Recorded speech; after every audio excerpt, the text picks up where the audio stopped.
Hello everyone, welcome to exam grade. आज की video में हम पढ़ेंगे fallacies in reasoning which is an important topic of logical reasoning for UGC NET exam preparation. तो recently आपके questions भी हमने देखे हैं यूजीसी नेट एग्जाम में, तो वो रीजनिंग का, लॉजिकल रीजनिंग का थ्योरेटिकल पार्ट आपसे बहुत ज़्यादा पूछा जा रहा है, जिसमें कि पॉलिसीज आपका बहुत इंपॉर्टेंट टॉपिक है। तो इसे डिस्कस करते हैं डिटेल में। सबसे पहले कि पॉलिसीज होता क्या है, तो एक तरीके से अगर आप इसे प्रोनाउंस करो तो फॉल्स की तरह साउंड हो रहा है, मतलब कि किसी तरीके का एरर या डिफेक्ट। तो जब भी किसी रीजनिंग में कोई एरर आता है या डिफेक्ट आता है जिससे कि आगे का आने वाला पूरा आर्ग्यूमेंट इनवैलिड या वीक हो जाता है, उसे आप पॉलिसीज बोलते हो। ठीक है। एक तरीके की मिस्टेक होती है रीजनिंग में, जिससे कि आपका सारा का सारा आर्ग्यूमेंट मिसलीड हो जाता है या इनवैलिड हो जाता है। ये ज्यादातर आपका कब अकर होता है, जब आपका जो कंक्लूजन निकल के आया है वो लॉजिकली फॉलो ना कर रहा हो फ्रॉम द प्रीमिसेस और is based on incorrect assumption.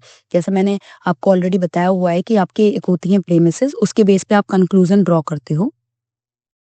ठीक है। प्रीमिसेस में आप कुछ आर्ग्यूमेंट्स वगैरह, अजम्पशन वगैरह, स्टेटमेंट देते हो, उसके बेस पे आपका कंक्लूजन ड्रॉ होता है। तो जब ये कंक्लूजन आपका प्रीमिसेस को लॉजिकली फॉलो ना कर रहा हो, तो इसका मतलब कुछ ना कुछ एरर्स बीच में रही हैं, और वो जो एरर्स हैं उन्हीं को आप पॉलिसीज बोलते हो। ठीक है। ये आपका एक तरीके से वैलिड रीजनिंग के सारे जो प्रिंसिपल्स होते हैं उन्हें वॉयलेट करता है और आपके आर्ग्यूमेंट्स को वीकन करता है और कमजोर बनाता है। ठीक है। तो एक लॉजिकल रीजनिंग में अगर आपको अपना आर्ग्यूमेंट स्ट्रांग रखना है, तो आपके कंक्लूजन को आपके प्रीमिसेस को फॉलो करना होगा, और वो भी on the basis of evidence follow करना होगा। ठीक है जी। चलो स्टार्ट करते हैं। कितने टाइप की फैलेसीज होती हैं? बहुत सारी टाइप्स की फैलेसीज होती हैं। उनमें मेनली मैंने 3 कैटेगरीज में डिवाइड किया हुआ है, जिसमें कि आपका और अदर, इनके अलावा जो अदर होंगी उन्हें अलग से डिस्कस किया हुआ है। तो पहला रेलिवेंस के बेस पे फैलेसी, फिर एम्बिगिटी के बेस पे, और फिर आपका प्रेजम्पशन के बेस पे। तो इन्हें एक एक करके डिटेल में पढ़ते हैं। सबसे पहला आता है रेलिवेंस के बेस पे। रेलिवेंस के बेस पे कौन सी फैलेसीज होंगी? जो आपकी irrelevant information to distract from the main issue. तो यहाँ पे फैलेसीज में क्या होता है कि आप मेन इशू से डिस्ट्रैक्ट करने के लिए कुछ भी इररेलेवेंट इंफॉर्मेशन क्या करते हो, यूज करते हो। जैसे कि इसके अंदर आपके और 6 पार्ट्स में डिवाइड है फैलेसी, 6 टाइप की है। पहला है आपका एड होमिनेम, जिसमें कि आप क्या करते हो, पर्सन को अटैक करते हो इंस्टेड ऑफ एन आर्ग्यूमेंट। जो आर्ग्यूमेंट वहां पे चल रहा है, तर्क चल रहा है, उसे ना आप अटैक करके आप पर्सनली किसी को अटैक करना शुरू कर दो जब आप उससे आर्ग्यूमेंट ना जीत पाओ। जैसे कि he failed twice so his argument is wrong. आपने क्या बोला कि ये तो फेल हुआ है 2 बार, तो इसका आर्ग्यूमेंट, किसी भी तरीके का तर्क तो गलत ही होगा। तो यहाँ पे आपने क्या किया, आर्ग्यूमेंट को तो आपने उसे जज नहीं किया, आपने उसको पर्सनली अटैक कर दिया कि इसके फेल होने की वजह से हम इसके आर्ग्यूमेंट को गलत ही मानेंगे। ठीक है। तो ये इस तरीके की फैलेसी कौन सी होती है? एड होमिनेम। नंबर 2 है आपकी अपील टू इमोशन, जहां पे आप फीलिंग्स का यूज करते हो इंस्टेड ऑफ लॉजिक। लॉजिक की जगह किस चीज का यूज कर दिया आपने? फीलिंग्स का यूज कर दिया, जिससे कि आपका आगे आने वाला सारा जो लॉजिकल रीजनिंग है उसमें फॉलिसी आपकी आ गई और वो इनवैलिड हो गया। जैसे कि if you care about the country believe this argument. अगर अपनी कंट्री के बारे में केयर करते हो तो हमारे इस आर्ग्यूमेंट को क्या करो, बिलीव करो। तो ये आपने देखा भी होगा, पॉलिटिक्स में आपका बहुत ज्यादातर यूज होता है इसका, कि भाई अगर आप इस पार्टी के विरोधी हो तो यानी कि आपको अपने देश से प्यार ही नहीं है। ठीक है। तो यहाँ पे जहाँ पे आप फीलिंग्स को ऐड कर देते हो इंस्टेड ऑफ लॉजिक, लॉजिक आपने पीछे छोड़ दिया, फीलिंग्स उसमें घुसा दी, तो that will be appeal to emotion. इसकी वजह से जो फैलेसी क्रिएट होगी, आपका आर्ग्यूमेंट इनवैलिड होगा, तो वो फैलेसी होगी अपील टू इमोशन। नंबर 3 आपका अपील टू अथॉरिटी। जब आप किसी अथॉरिटेरियन फिगर को देखते हुए कि वो अगर ये बोल रहा है तो ये बात सच ही होगी, जहाँ पे अथॉरिटी को आप एज अ प्रूफ दिखाते हो, ना कि एविडेंस को नहीं देखते हो। आप देखते हो कि अगर इस अथॉरिटी वाला पर्सन ये मानता है तो इसका मतलब ये सही ही है। जैसे कि a famous actor said it so it must be true. किसी फेमस एक्टर ने ये बात कही है तो ये चीज सही ही है।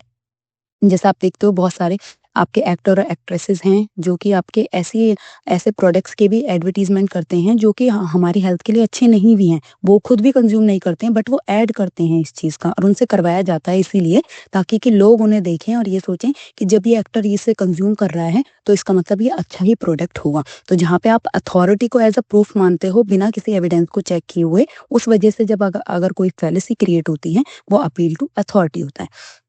नेक्स्ट है आपका अपील टू पॉपुलैरिटी। इसके जस्ट उसमें देखें, अगर पॉपुलैरिटी में ऊपर तो अथॉरिटी फिगर था, यहाँ पे पॉपुलैरिटी है, जिसको आप बैंड वैगन इफेक्ट भी बोलते हो, कि बहुत सारे लोग इस चीज को बिलीव करते हैं इसलिए ये बात सच ही होगी। ठीक है। Claiming something is true because many believed it, कि हर कोई इसे खरीद रहा है तो ये बेस्ट ही होगा। अगर हर कोई एक प्रोडक्ट कंज्यूम करे जा रहा है, इसको खरीदे जा रहा है, इसे कंज्यूम किया जा रहा है, तो आपने क्या मान लिया ऑलरेडी कि सभी खरीद रहे हैं, यानी कि अच्छा ही है। ठीक है। तो जब आप इस वजह से कि क्योंकि सब ज्यादातर लोग उस चीज को कंज्यूम कर रहे हैं और ज्यादातर लोग उस चीज को बिलीव करते हैं, इस वजह से आप किसी चीज को बिलीव कर रहे हो, तो वो फैलेसी जो उस वजह से क्रिएट होती है, अपील टू पॉपुलैरिटी उसे कहते हैं। नेक्स्ट है आपका रेड हेरिंग। रेड हेरिंग का मतलब होता है कि आप डिस्ट्रैक्ट कर रहे हो बाय चेंजिंग द टॉपिक। आपने क्या किया, टॉपिक ही चेंज कर दिया, ठीक है, ताकि कि आप आर्ग्यूमेंट हार ना सको। जैसे कि why talk about corruption, look at unemployment. आप करप्शन, जैसे करप्शन पे आप तर्क नहीं दे पाए, तो आपने क्या कहा कि करप्शन की बात तो छोड़ो, उसके बारे में क्या बात करनी, आप पहले बेरोजगारी के ऊपर बात करो। तो जब आपने क्या कर दिया, डिस्ट्रैक्ट कर दिया, टॉपिक को चेंज करके, उसे रेड हेरिंग बोलेंगे। और लास्ट है आपका स्ट्रॉमैन फैलेसी, जो कि आपका बहुत इंपॉर्टेंट है, पूछा भी जाता है। स्ट्रॉमैन होता है आपका जो खेतों में आप लगाते हो ताकि कोई जो पक्षी है आपकी फसल को खराब ना करे, तो एक नकली पुतला खड़ा कर देते हो instead of a real person. Real person की जगह एक नकली पुतला बना करके वहां पे प्रेजेंट कर देते हो। तो उसी से रिलेटेड ये फैलेसी है कि जब आप किसी के आर्ग्यूमेंट को मिस रिप्रेजेंट करके उसे अटैक करते हो, जैसे कि किसी के व्यू को वीकर में बदल देना, ठीक है, किसी के आर्ग्यूमेंट को वीकर पॉइंट में बदल देना, उसको अलग तरीके से रिप्रेजेंट कर देना, और फिर उसे क्या करना, डिफीट करना, उसको उस पर अटैक करना। बहुत सारी चीजें होती है ना इस तरीके से, कि आपने क्या किया कि उसके आर्ग्यूमेंट को ही, जैसे मान लो कि हम बोलते हैं कि हमें फोन का यूज कम करना चाहिए, या रील्स, जैसे बोलते हैं इंस्टाग्राम रील्स वगैरह को क्या कर देना चाहिए, बैन कर देना चाहिए इंडिया में।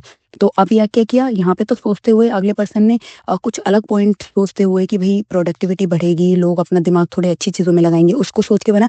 पर सामने वाले ने क्या किया, वो उसे हरा तो सकता नहीं है, तो उसने उसके इस रिप्रेजेंट को ये कर दिया कि आप तो लोगों को सोशली इन्वॉल्व नहीं होना देना चाहते हो, आप चाहते हो कि लोग किसी से बात ही ना करें, अपनी खुशियां ना बांटे, बस केवल काम ही करते रहें, काम ही करते हैं। तो उसके जो व्यू को, उसके आर्ग्यूमेंट को एक वीकर तरीके से प्रेजेंट कर दिया और फिर उस पर अटैक किया, वो होता है आपका स्ट्रॉमैन फैलेसी। ठीक है। नेक्स्ट आते हैं फैलेसीज ऑफ एम्बिगिटी। एम्बिगिटी, यहाँ पे एम्बिगिटी का मतलब एक तरीके से आपको पता है कि कंफ्यूजन होता है, ठीक है, जहाँ पे कंफ्यूजन क्रिएट होती है। तो ये फैलेसी अकर होती है आपकी ड्यू टू अनक्लियर लैंग्वेज या डबल मीनिंग, या तो लैंग्वेज में कोई क्लैरिटी नहीं थी, ये डबल मीनिंग किसी चीज का वर्ड आता है, एक वर्ड का दो तीन तरीके के मीनिंग्स हो सकते हैं, उस वजह से जब फैलेसी क्रिएट होती है, वो आपकी फैलेसीज ऑफ एम्बिगिटी होती है, जिसमें कि पहला है आपका इक्विवेकेशन। इक्विवेकेशन का मतलब होता है ऐसा वर्ड यूज करना जिसके मल्टीपल मीनिंग्स हो, और उसके बेस पे फिर आपका रीजनिंग देना या आर्ग्यूमेंट करना। जैसे कि इन्होंने क्या दिया है, if feather is light, feather मतलब पंख, कोई भी पंख क्या होता है, लाइट, यहाँ पे लाइट का मतलब है हल्का, ठीक है, वेट में कम होना, लाइट। और आगे बोला कि light can not be dark, light, यहाँ पे light can not be dark का मतलब है उजाला, ये लाइट उजाले के लिए यूज हो रही है और ये वाले हल्के वेट के लिए यूज हो रही है। अब इन्होंने बोला light can not be dark, इसके बेस पे आपने कंक्लूजन दे दिया कि फेदर्स आर नॉट डार्क, कि भाई फेदर आपकी लाइट होती है, लाइट डार्क नहीं होती, तो आपके फेदर्स भी डार्क नहीं होते। यहाँ पे एक वर्ड का अलग अलग मीनिंग था, इस बेस पे जो आपका ये कंक्लूजन निकला ये गलत है, और ये फैलेसी आपकी क्या होगी, इक्विवेकेशन फैलेसी। सेकंड देखें एम्फीबोली। तो एम्फीबोली क्या होता है, एम्बिग्विटी फ्रॉम पुअर ग्रामर और स्ट्रक्चर। पुअर ग्रामर की वजह से, यार पुअर ग्रामर स्ट्रक्चर या की वजह से जो भी फैलेसी क्रिएट होती है वो एम्फीबोली होती है। जैसे the police chase the man with a camera. अब यहाँ पे क्वेश्चन है हु हैज द कैमरा। यहाँ पे दो तरीके से देखो, एक स्टेटमेंट है कि पुलिस चेज कर रहा है एक मैन को विद अ कैमरा, वो मैन जिसके पास एक कैमरा है। और दूसरे तरीके से पढ़ोगे दोबारा, तो police chase the man with a camera, कि पुलिस चेज कर रही है एक मैन को एक कैमरे के साथ। एक टाइम पे ऐसा लग रहा है कि पुलिस के पास है आपका कैमरा, एक टाइम पे ऐसा लग रहा है कि आदमी के पास है कैमरा। तो यहाँ पे कैमरा है किसके पास, तो यहाँ पे पुअर ग्रामर, ग्रामेटिकल एरर है, उस वजह से जो आपकी एम्बिगिटी क्रिएट हुई है, फैलेसी क्रिएट हुई है, उसे बोलोगे आप एम्फी बोली। ठीक है। नेक्स्ट आता है आपका फैलेसीज ऑफ प्रिजम्पशन। प्रिजम्पशन का मतलब है जब आप पहले ही अपने हिसाब से ही अनुमान लगा देते हो, these assume something without proof, बिना प्रूफ के ही आपने एज्यूम कर ली कोई चीज, तो वो फैलेसीज ऑफ प्रिजम्पशन के अंदर आएंगी। जैसे कि पहला है इसमें बैगिंग द क्वेश्चन, जैसे conclusion is assumed in the premise. आपने क्या किया, प्रीमिस जो आपका होता है जिसके बेस पे आपका कंक्लूजन बनता है, तो आपने क्या किया, प्रीमिस में ही कंक्लूजन को एज्यूम कर लिया पहले ही। जैसे कि आई एम ट्रस्ट वर्दी because I never lie, I never लाई, कि मैं कभी झूठ नहीं बोलता, इस वजह से मैं भरोसे के लायक हूँ। तो इन्होंने क्या किया कि कंक्लूजन पहले ही ड्रॉ कर दिया प्रीमिस में ही। प्रीमिस क्या है कि आई नेवर लाई, मैं कभी झूठ नहीं बोलती, तो इसलिए मैं ट्रस्टवर्दी हूँ। औ इसमें ही क्या कर दिया, प्रीमिस में ही एज्यूम कर दिया कंक्लूजन को कि मैं कभी झूठ नहीं बोलती, इस वजह से मैं भरोसे के लायक हूँ। तो ये क्या है, आपका एक तरीके से पॉलिसी है। ज़रूरी नहीं है भई कि जो झूठ नहीं बोलता हो तो वो भरोसे के लायक हो, है ना? नंबर 2, फॉल्स कॉज़ पोस्ट होक। इसमें से भी बहुत क्वेश्चन पूछे जाते हैं फॉल्स कॉज़ में से। इसमें क्या होता है, एज्यूमिंग कॉज़ विदाउट प्रूफ। आपने कॉज़ को एज्यूम कर लिया, कारण को, बिना प्रूफ के। जब आप अपने आप ही क्या कहते हैं, जो कंक्लूजन निकल के आया उसमें आपने क्या कर दिया, कॉज़, इसका जो भी रिजल्ट निकल के आया उसका कॉज़ अपने आप ही आपने एज्यूम कर लिया। जैसे कि आई वॉर रेड, मैंने रेड पहना और मेरी टीम जीत गई। तो रेड मतलब रेड ब्रिंग्स लक। यहाँ पे क्या है, फॉल्स कॉज है। इसने बोला कि रेड कारण है हमारा जीतने का, रेड कलर, मैंने रेड पहना था और हमारी टीम जीत गई। तो यहाँ पे जो कॉज निकल के आया है वो फॉल्स है। आपने उसे बिना मतलब के एज्यूम कर लिया, विदाउट हैविंग प्रूफ। वो कोई कोइंसिडेंस है वो एक, पर आपने उसे क्या बना दिया, उसे कॉज बना दिया कि हाँ भाई यही कारण हो सकता है कि हम जीते हैं। तो वो फॉल्स कॉज हो गया आपका। नंबर 3 आपका फॉल्स एनालॉगी। एनालॉगी का मतलब होता है कंपैरिजन करना, ठीक है। फॉल्स कंपैरिजन करना मतलब कंपेयरिंग अनरिलेटेड थिंग। भी कंपैरिजन होगा तो कोई रिलेटेड थिंग्स के बीच में तो कंपैरिजन हो सकता है। अब आप पुअर का गरीब, पुअर का मतलब सॉरी, पुअर का रिच से कंपैरिजन तो नहीं कर सकते हो ना। रिच का ही रिच से करोगे, पुअर का पुअर से करोगे। तो कंपैरिजन के दो रिलेटेड थिंग्स के बीच में होता है। अगर आपको स्कोर देखने हैं क्लास में, तो आप एक मान लो 5th क्लास में है, तो 5th क्लास के दो स्टूडेंट्स का स्कोर चेक करोगे आपस में कंपेयर करने के लिए, या 5th का 6th के साथ करोगे। जिनका आपस में रिलेटेड रिलेशन है उनके बीच में चीजें कंपेयर की जाती हैं। तो जब आप अनरिलेटेड थिंग्स के बीच में कंपैरिजन करते हो, that will be false analogy. जैसे students are like nails, they need hammering to work. के स्टूडेंट्स तो कील की तरह होते हैं, उन्हें हथौड़े की जरूरत है काम करने के लिए। यहाँ पे स्टूडेंट्स और नेल्स आपके दोनों अनरिलेटेड थिंग्स हैं। नेल आपका नॉन लिविंग ऑब्जेक्टिव है, स्टूडेंट्स आपका लिविंग ऑब्जेक्टिव है। तो यहाँ पे इन दोनों को अनरिलेटेड थिंग्स को कंपेयर करना और उस वजह से फॉलिसी जो क्रिएट होती है वो आपकी फॉल्स एनालॉगी में आती है। नेक्स्ट आपका हेस्टी जनरलाइजेशन। हेस्टी मतलब नेगेटिव फॉर्म यहाँ पे है कि जर्नलाइजेशन, जब आप एक चीज को सारे में अप्लाई कर देते हो, ठीक है। यहाँ पे बोला है conclusion from too little evidence. किसी एक छोटे एविडेंस के बेस पे आपने सबके लिए एक कंक्लूजन ड्रॉ कर दिया है। जैसे a student cheated, therefore all students are dishonest. कि भाई एक स्टूडेंट ने चीट किया एग्जाम में और आपने बोला कि सारे स्टूडेंट ही आपके क्या हैं, चीटर हैं या डिसऑनेस्ट हैं। तो जब जर्नलाइजेशन कर दिया आपने, हेस्टी जनरलाइजेशन इसे बोलते हैं। तो ये फॉल्सी को ये फैलेसी को आप क्या बोलोगे, हेस्टी जनरलाइजेशन, ठीक है। अब कुछ अदर इंपॉर्टेंट जो एग्जाम पॉइंट ऑफ व्यू से बहुत बार आप पूछे भी गए हैं उनको मैं बता देती हूँ। पहला आपका फॉलिसी ऑफ कंपोजिशन। कंपोजिशन फॉलिसी होता है जब आप ये अज्यूम करते हो कि भाई जो चीज अलग अलग पार्ट्स के लिए इंडिविजुअली ट्रू है तो वो होल के लिए भी ट्रू होगी। एग्जाम्पल से समझो कि each player in a team is a superstar. कोई टीम है, उसमें बोला है टीम ए, मान लो कि इसमें सारे जितने भी प्लेयर हैं आपके क्या हैं, सुपरस्टार हैं, इसलिए ये टीम क्या है, अनबीटेबल है, इसे कोई हरा ही नहीं सकता।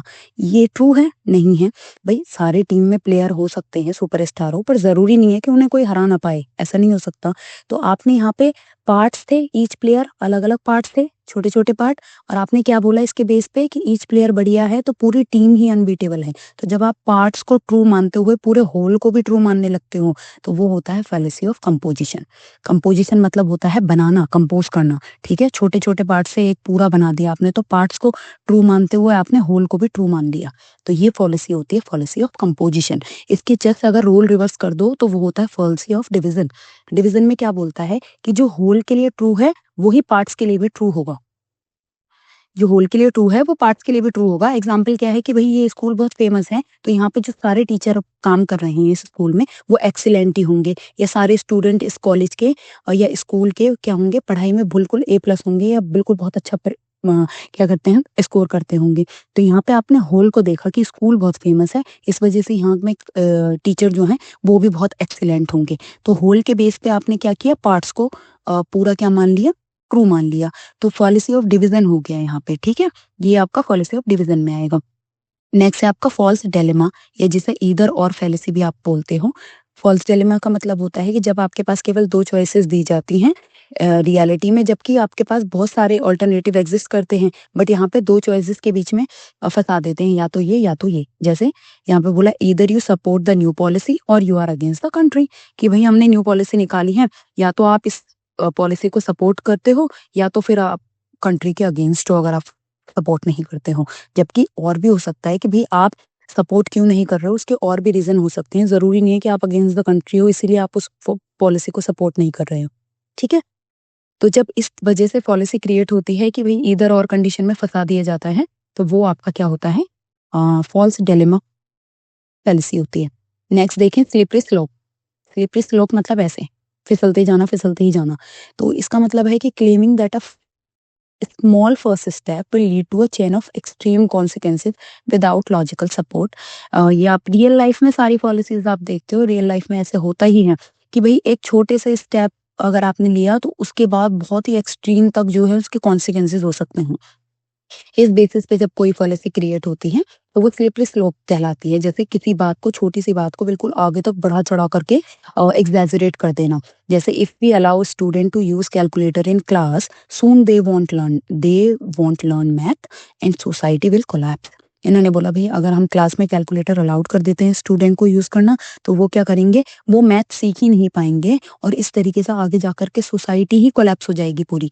तो ये मतलब एक छोटे से स्टेप में कि भाई कैलकुलेटर इस्तेमाल करने की वजह से इतने इतने एक्सट्रीम कॉन्सिक्वेंसेज हो सकते हैं, तो वो स्लिपरी स्लोप हो गया भी कि ज़्यादा ही इस चीज़ को बिल्कुल बिल्कुल ज़्यादा ही नीचे नीचे नीचे गिराते गिराते बिल्कुल एक्सट्रीम कॉन्सिक्वेंसेज तक पहुंचा दिया। तो इस वजह से जो आपकी पॉलिसी होती है that will B slippery slope. Next policy है आपकी अपील टू इग्नोरेंस, जिसे आर्ग्यूमेंटम एड इग्नोरेंटियम भी बोलते हैं। इसका मतलब क्या होता है, claiming something is true because it has not been proven false और false because it hasn't been proven true. भाई किसी चीज को सत्य मान लेना क्योंकि वो फॉल्स प्रूफ नहीं हुई है अभी तक, या किसी चीज को फॉल्स मान लेना क्योंकि वो ट्रू प्रूफ नहीं हुआ है। ये जो फॉलोसी इस वजह से क्रिएट होते हैं उसे अपील टू इग्नोरेंस बोलते हैं। जैसे इन्होंने बोला कि no one has proven that aliens don't exist. अभी तक किसी ने ये प्रूव नहीं किया है कि एलियंस नहीं है। ठीक है, तो इसका मतलब है कि वो हैं।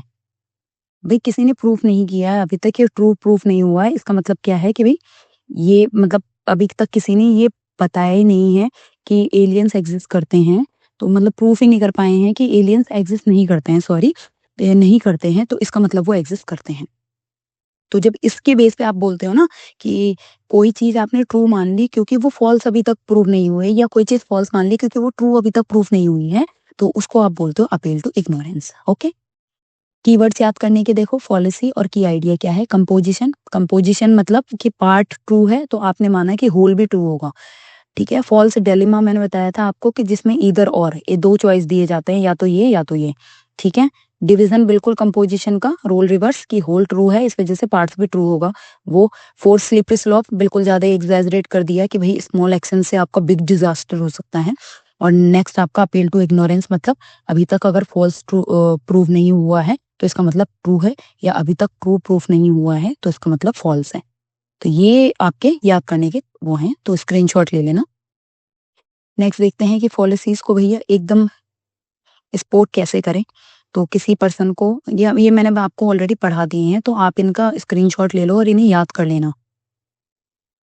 चलो प्रीवियस ईयर क्वेश्चन कर लेते हैं, नहीं तो वीडियो बहुत लॉन्ग हो जाएगा इसलिए मैं बता नहीं रही हूँ। ठीक है, तो पहला है आपका everyone in the city believes this superstition therefore it must be true. अब बताओ इसमें कौन सी पॉलिसी है कि भाई इस सिटी में, हमारी सिटी में सब इस सुपरस्टिशन को, क्या अंधविश्वास को फॉलो करते हैं, इसलिए ये सही होगा, इसलिए ये सत्य ही होगा। इसका क्या है, कौन सी आपकी पॉलिसी है ये, क्योंकि सब इसे बिलीव करते हैं इस वजह से ये सच होगा। मैंने बताया था आपको बैंडवैगन फैलेसी है ये आपकी, कि क्योंकि सब इसे बिलीव करते हैं इसलिए ये ट्रू है। ठीक है, नेक्स्ट है a doctor said that this product is best so it must be correct. एक डॉक्टर ने बोला है कि भाई ये प्रोडक्ट तो सही है तो ये सही ही होगा। तो इसका क्या मतलब है कि डॉक्टर एक किसी अथॉरिटी पे है। ठीक है, अथॉरिटेरियन फिगर ने अगर ये बोला है तो ये सही होगा, तो इसका मतलब है ये पॉलिसी कौन सी आपकी, अपील टू अथॉरिटी। नेक्स्ट है आपका if we allow student to use phone in class, class में फोन अलाउ करते हैं तो वो क्या करेंगे, अटेंशन पे करना कम कर देंगे, फेल हो जाएंगे एग्जाम में बिल्कुल। तो ये बिल्कुल छोटे स्टेप की वजह से इन्होंने बिल्कुल एक बिग आगे का बहुत एक्सट्रीम कॉन्सिक्वेंसेस तक बता दिया। ये किस तरीके की फैलेसी है आपकी, ये है आपकी स्लिपरी स्लोप, एग्जैजरेट कर दे। नेक्स्ट है आपका if you don't vote for my party the nation will collapse. अगर इफ और मैंने बताया था ना आपको कि दो ही आपको ऑप्शन दे देते हैं भाई कि या तो ये या तो ये, तो ये आपका है फॉल्स डायलेमा, जिसे इधर और फैलेसी भी आप बोलते हो, ठीक है। नेक्स्ट आता है आपका after I started wearing this pendant my business improved therefore the pendant caused my success. मैंने बताया था कि भाई कि मैंने ये पेंडेंट पहना उसके बाद से मेरा बिजनेस जो है वो इम्प्रूव हो गया, यानी कि ये पेंडेंट ही कारण है मेरे सक्सेस का। तो ये कॉज जो है वो फॉल्स है, तो ये फॉलिसी आपकी आएगी किसके अंदर, पोस्ट हॉक या फॉल्स कॉज के अंदर। नेक्स्ट है आपका each part of the machine is light. Machine का हर पार्ट जो है वो लाइट है, therefore the machine is light, इसलिए मशीन भी आपकी हल्की ही होगी। तो ये क्या बोला कि पार्ट की वजह से, अगर पार्ट ट्रू है तो इस वजह से होल भी ट्रू है, तो पार्ट से होल बनता है composition, that will B policy of composition, ठीक है। You can't trust his opinion on education, he failed in college. आप बोल रहे हो कि भाई आप इसके एजुकेशन पे जो ओपिनियन है इसको ट्रस्ट मत करो, नहीं कर सकते क्योंकि ये कॉलेज में फेल हुआ था। तो आपने यहाँ पे क्या किया, आर्ग्यूमेंट पे तो वो नहीं किया अटैक, आपने क्या किया, पर्सनली अटैक कर दिया। तो पर्सनली अटैक करना इज एड होमिनम, ठीक है। नेक्स्ट है physics teachers are intelligent, mister Roy teaches English so he must be intelligent. Oh sorry, English नहीं, यहाँ पे आएगा फिजिक्स। इफ आपने बोला कि फिजिक्स टीचर इंटेलिजेंट होते हैं और मिस्टर रॉय जो है वो फिजिक्स पढ़ाते हैं, इसलिए वो भी इंटेलिजेंट ही होंगे। तो आपने क्या किया कि एक छोटी सी चीज को आपने क्या किया, जर्नलाइज कर दिया एक छोटे एविडेंस के बेस पे कि फिजिक्स टीचर इंटेलिजेंट होते हैं, मिस्टर रॉय पढ़ाते हैं, हाँ मिस्टर रॉय पढ़ाते हैं आपके। तो ये हो जाएगा आपका सॉरी होल, कि होल फिजिक्स टीचर तो सबको आपने इसमें काउंट कर लिया, और होल के बेस में आपने बोला कि मिस्टर रॉय भी पढ़ाते हैं, यानी कि उसका पार्ट हो गया आपका फिजिक्स पढ़ाते हैं वो, तो वो पार्ट हो गए होल का, तो वो भी इसलिए इंटेलिजेंट ही होंगे। तो ये आपका क्या होगा, फैलेसी ऑफ डिवीजन, ठीक है। You can not prove that aliens don't visit earth so they definitely do. आप प्रूफ नहीं कर सकते कि भाई एलियंस ने विजिट नहीं किया है कभी भी धरती पे, इसलिए उन्होंने विजिट किया है। तो भाई किसी चीज को ट्रू मान लेना क्योंकि वो अभी तक फॉल्स प्रूव नहीं हुआ है, तो इसका क्या मतलब होता है, ये कौन सी पॉलिसी आपकी मैंने बताई थी, appeal to ignorance. Let's not talk about exam result, what about how bad the weather is. जब आप क्या कर देते हो, टॉपिक को डिस्ट्रैक्ट कर देते हो, मतलब डिस्ट्रैक्ट कर देते हो चेंज करके टॉपिक को, कि भाई एग्जाम रिजल्ट के बारे में बात नहीं करते, ये देखते हैं आप इस बारे में बताओ कि वेदर क्या है। तो यहाँ पे आपने क्या किया कि टॉपिक को क्या कर दिया, चेंज कर दिया और उसे डिस्ट्रैक्ट कर दिया आपने आर्ग्यूमेंट को, तो रेड हेरिंग के अंदर आता है वो, okay. My teacher is always right because he is my teacher, ये आपका थोड़ा-सा मैंने उसके अंदर बताया नहीं था, तो यहाँ पे मैं बता देती हूँ कि माय टीचर से स्टार्ट हुआ है कि मेरा टीचर हमेशा सही होगा क्योंकि वो मेरा टीचर है। घुमा-फिरा के आकर के वापस वहीं पे आ गया कि मेरा टीचर इसलिए राइट है क्योंकि वो मेरा टीचर है, तो ये आपका सर्कुलर रीजनिंग है, क्योंकि पूरा-सा आर्गुमेंट घूम के टीचर पे आके एंड हो गया, तो ये आपकी सर्कुलर रीजनिंग में आती है, ये फॉलिसी आपकी सर्कुलर रीजनिंग में होगी, ठीक है? तो ये आपके मैंने प्रैक्टिस करा दिए हैं, थोड़ा-सा वीडियो लॉन्ग हो गया है बट टॉपिक आपको ईज़िली समझ आ गया होगा। वीडियो अच्छी लगी हो वीडियो को लाइक कर देना, चैनल को सब्सक्राइब कर देना इस तरीके की वीडियोज़ के लिए, और वीडियो को शेयर कर देना अच्छी लगी हो तो। And thank you for watching the video.